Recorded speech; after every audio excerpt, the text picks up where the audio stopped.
Based on পেসিসটা কিরকম? Based মানে ভিত্তি করা, অন মানে উপরে, পেসিস অর্থাৎ পেসিসের উপর ভিত্তি করে ট্যাগ কোয়েশ্চেন হতে পারে। কিরকম পেসিসের উপর ভিত্তি করবে?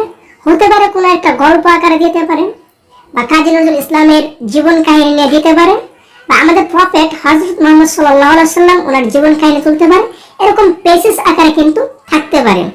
2, tag based on isolated sentence. এখানে আইসোলেটেড বলতে মানে ভিন্ন ভিন্ন টাইপের রোল থাকতে পারে। এই ভিন্ন ভিন্ন টাইপের রোলেও কিন্তু হতে পারে। মোট কথা এখানে 5টা বাক্য থাকবে। কয়টা বাক্য? 5টা বাক্য থাকবে, এবং 5টা গেপ দেওয়া থাকবে। 5টা বাক্যের শেষে ওই 5টা গেপ আমাদের পুরা করতে হবে। ওখানে নাম্বার থাকবে মার্কস 5, অর্থাৎ 5 থেকে 5 আমাদের আনসার করতে হবে। তো যাই হোক, বুঝতে পারলাম যে ট্যাগ কোয়েশ্চেন পেসিসের উপর ভিত্তি করে হইতে পারে, আবার ভিন্ন ভিন্ন টাইপের হইতে পারে। তো আরেকটা বিষয় আমি একটু এখানে লিখতেছি, দেখো ট্যাগ কোয়েশ্চেন এর রুলগুলো মূলত আবার 2 ধরনের হতে পারে। কি? ট্যাগ কোয়েশ্চেন এর রুলগুলো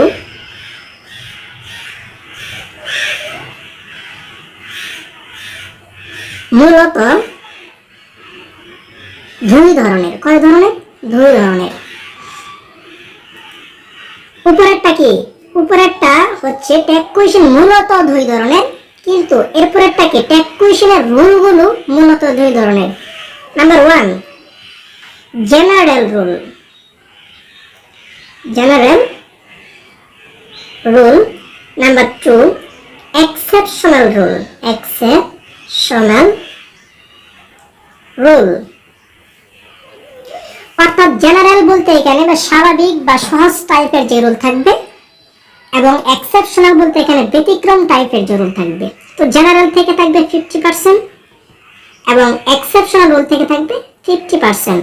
অর্থাৎ সহজ কঠিন মিলেই 5টা বাক্য দেওয়া থাকবে। হইতে পারে 2টা সহজ 3টা কঠিন, বা 3টা কঠিন 2টা সহজ, এরকম ভাবে হতে পারে আমাদের ট্যাগ কোয়েশ্চেনের রুলগুলো। তো তারপর আসো যে বিষয়টা একটু খেয়াল করো।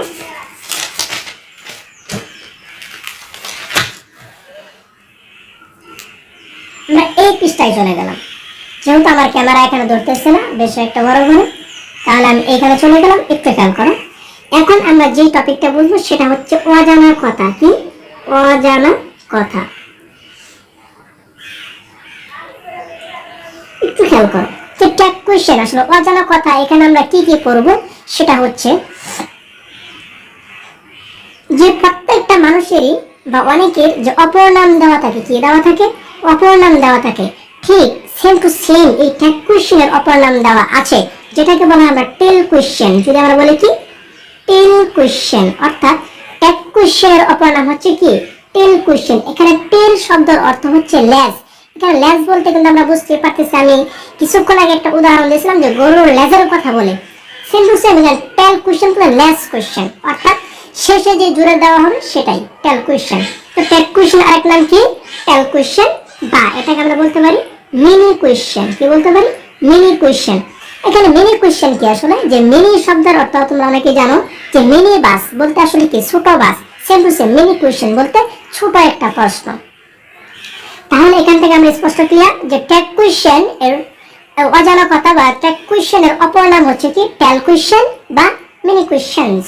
ওকে, এখন প্রশ্ন, স্যার এই ট্যাগ কোয়েশ্চেন এটা কি ট্যাগ কোয়েশ্চেন বা কোয়েশ্চেন ট্যাগস? কি বলতে পারি আমরা? হ্যাঁ, এইটা যদি তুমি বুঝতে চাও তাহলে আমি বলতেছি যে এটাকে ট্যাগ কোয়েশ্চেনসও বলা যায় বা কোয়েশ্চেন ট্যাগস বলা যায়। তুমি কোয়েশ্চেন ট্যাগস, যদি তোমার ক্লাসে স্যার আসলো এবং স্যার সেখানে বলতে চাইছি যে আজকে আমি তোমাদেরকে ট্যাগ কোয়েশ্চেনস পড়াবো, তুমি বললা কি যে স্যার আজকে আমরা কোয়েশ্চেন ট্যাগস করব, এতে কোনো সমস্যা নেই। তুমি কোয়েশ্চেন ট্যাগসও বলতে পারো, ট্যাগ কোয়েশ্চেনসও বলতে পারো। ওকে, একটু খেয়াল করো তাহলে ট্যাগ কোয়েশ্চেন কিসের জন্য আসলো বা কোয়েশ্চেন ট্যাগস। তোমরা অবশ্যই জানো যারা আমেরিকান ইংলিশ এবং যারা ব্রিটিশ ইংলিশ, যারা আমেরিকান ইংলিশ তাদের ফরম্যাটে বলা হয় ট্যাগ কোয়েশ্চেনস, এবং যারা ব্রিটিশ ইংলিশ তাদের ফরম্যাটে বলা হয় কোয়েশ্চেন ট্যাগস। তাহলে আমি বলতে পারি যে ট্যাগ কোয়েশ্চেন কারা বলতে পারে? ট্যাগ কোয়েশ্চেন বলতে পারে যারা আমেরিকান। যারা আমেরিকান তারা বলে কি? Tag questions. এবং কোয়েশ্চেন ট্যাগ এটা বলতে পারে যারা ব্রিটিশ, তারা বলতে পারে কি? যে কোয়েশ্চেন ট্যাগস। ওকে, তাহলে এখান থেকে আমরা কিছু অজানা কথা জানতে পারলাম। তো এরপরে যে টপিকটা থাকবে সেই টপিকটা হচ্ছে বেসিক্যালি আমাদের ট্যাগ কোয়েশ্চেন শুরু করার পূর্বে কিছু প্রাথমিক তথ্য। তো একটু দেখো যে ট্যাগ কোয়েশ্চেন শুরু করার পূর্বে কিছু প্রাথমিক তথ্য। ট্যাগ কোয়েশ্চেন শুরু করার পূর্বে কিছু প্রাথমিক তথ্য।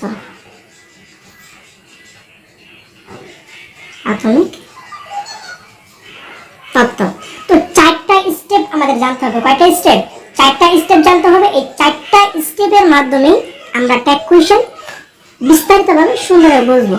যে স্টেপ নাম্বার 1, ট্যাগ কোয়েশ্চেনের প্রথম অংশকে বলা হয় স্টেটমেন্ট। ট্যাগ কোয়েশ্চেন এর প্রথম অংশকে বলা হয় স্টেটমেন্ট। প্রথম অংশকে বলা হয় স্টেটমেন্ট বা সেন্টেন্স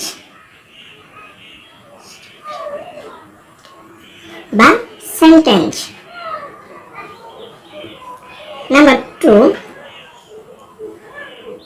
দ্বিতীয় অংশকে বলা হয় কোয়েশ্চেন ট্যাগ বা কোয়েশ্চেন ট্যাগ বা ট্যাগ কোয়েশ্চেন। দ্বিতীয় অংশকে বলা হয় ট্যাগ কোয়েশ্চেন। তাহলে এখান থেকে কয়টা অংশ থাকবে? 2টা অংশ। যে প্রথম অংশ সেন্টেন্স বা স্টেটমেন্ট, আমার দ্বিতীয় অংশ কি থাকবে? যে ট্যাগ কোয়েশ্চেন। তো নাম্বার 3, প্রথম অংশ অ্যাফার্মেটিভ হলে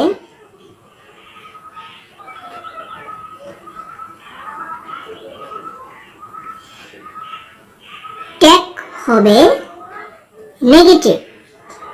ট্যাগ হবে নেগেটিভ এবং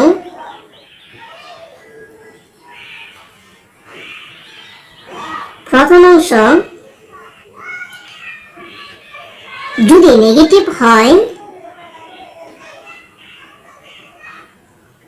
তাহলে ট্যাগ হবে অ্যাফার্মেটিভ। কি বললাম?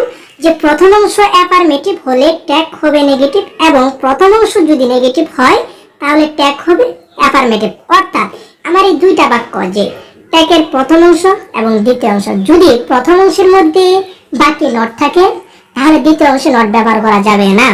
যদি প্রথম অংশের মধ্যে নট না থাকে তাহলে আমাকে দ্বিতীয় অংশে নট ব্যবহার করতে হবে। এই হচ্ছে মূলত ট্যাগ কোয়েশ্চেন। তো নাম্বার 4 কি? ট্যাগ কোয়েশ্চেনের কর্তা, ট্যাগ কোয়েশ্চেন এর কর্তা সবসময় প্রনাউন হবে। সবসময় কি হবে? সবসময়